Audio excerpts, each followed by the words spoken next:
Ladies and gentlemen, boys and girls, we have started the car with no misfires. We are here to celebrate. Let's take a toast right now. Cheers, guys. Cheers, guys.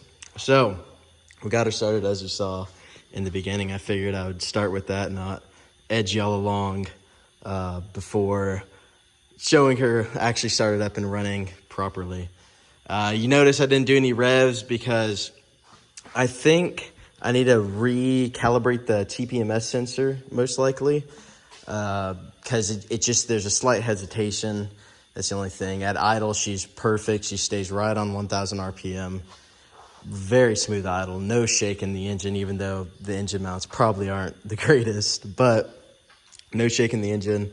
She runs great. So, since last video we got all the wiring done. That was 3 weeks ago, and I'm sorry for keeping y'all waiting.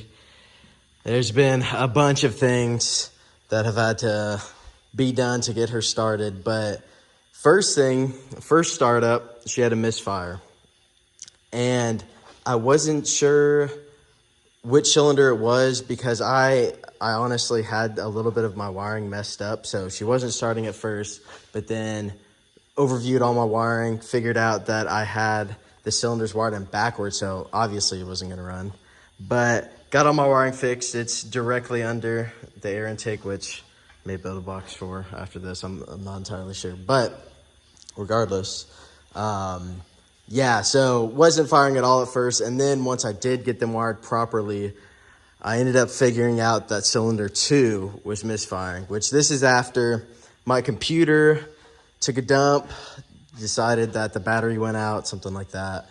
And so it's been at a computer shop for like 3 weeks, and that's been the holdup, honestly, because I could not, once I got the wiring right, it was still misfiring, and I didn't have my computer to figure out that it was cylinder 2. So luckily, my big bro came over, we connected the laptop, checked all my wiring going to my coil pack, figured it was something with that, but it turned out the coil pack itself was bad. So just came in today, that coil pack, Amazon overnight. I think it's like a OEM, maybe something. It's gray instead of red like the other ones. But yeah, so she's in. After that, started her up, and boom, she is running like a champ. Like I said, the only thing is that slight hesitation with the throttle. So 2 things I need to do, probably recalibrate that, make sure everything's good there. I did, if I had a computer right now, I'd show y'all. I'll show y'all in the next video, hopefully when I get my computer back. But I had to calibrate in the intake air temp sensor, which that was easy enough. And something else with the wiring there, I'm trying to think what exactly I did. I think I had 2 powers running here, something like that. Complete mishap on my part. Pretty much you just get the temp sense, like temp 5, temp 4, whatever, off your expansion harness, and wire that in, and then wire in a ground, and she's good to go. So had to make some changes up here, but everything worked out all right. Still looks the exact same as the last video, so that's good. But like I said, had to calibrate that, and I did calibrate my throttle position, but I may have re-uploaded the tune or something, and it wasn't calibrated, so that's a possibility. But then had to calibrate my map, which that was easy enough. Just run a command pretty much. Like I said, I'll show you all in the next video what all I had to go through to do that. But lastly, I got my turbo in too. So this is a TD05 NVIDIA downpipe, but it's a TD05 from Kinugawa turbos. And so I rebuilt it with their core. It's a OEM housing, but then the exhaust side I think is OEM too, but all the turbines of the whole core is built, so that's nice. But then had to get it, one of my old 90s, make that work. Comes up, goes into this Apexy intake.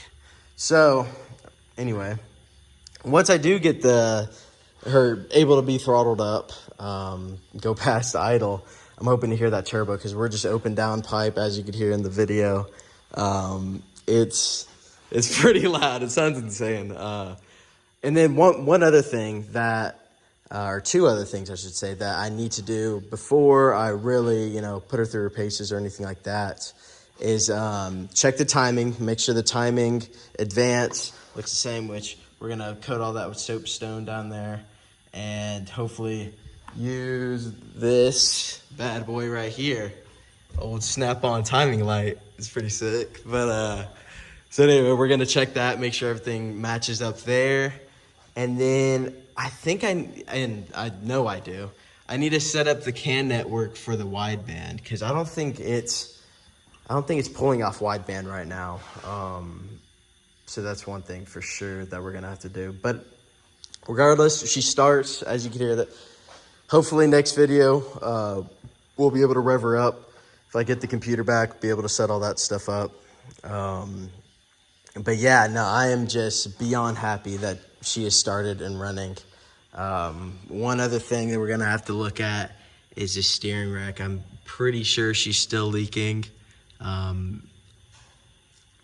don't know, we'll just have to run it and see, but that might be dropping the steering rack again and doing all that. So not looking forward to that, but regardless, she runs, and that's one of the main things, That's probably the hardest thing, honestly. That's not just wrenching, it's, figuring out what's going on. So it's a whole different ball game than just doing, suspension and drivetrain stuff. It's not near as bad, it seems like. But anyway, guys, thank you for watching. Thank y'all for your support. 16 subs, really appreciate that. It's cool because, this is the most niche car in America probably, and there's a whole community built around us. It's kind of cool. But anyway, thanks guys for watching. See y'all later.